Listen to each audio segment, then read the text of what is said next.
Do you think Joe Burrow's happy with Zach Taylor? I think he loves Zach Taylor. A few weeks ago, I'm trying to remember the exact phrase that Joe Burrow used, but he was asked about the Bengals coaching staff. This was 2 weeks ago, and the words he used were a marriage made in heaven. That sounds like somebody who likes his head coach, his offensive coordinator, Dan Pitcher, his former offensive coordinator, Brian Callahan, who's now the head coach of the Tennessee Titans. So yes, Zach and Joe have a great relationship. There is no problem between those two. Is there a way that Tee Higgins comes back next season?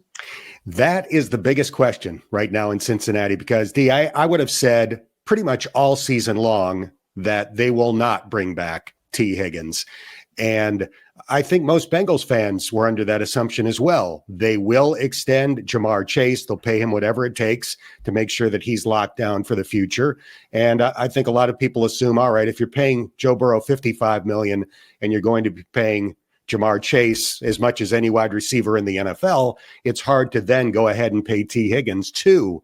But in the postgame, after the Bengals won in Dallas, Joe Burrow kind of out of nowhere said, I think we've got a chance to bring Tee Higgins back.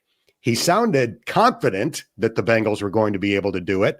A few days later, in a pre-game news conference, one of his midweek news conferences, somebody followed up with a question and said, is it a need to bring Tee Higgins back? And Joe Burrow said, yes. So if Joe Burrow wants Tee Higgins back that badly, the front office is going to try to accommodate him. Now, does that guarantee he'll be back?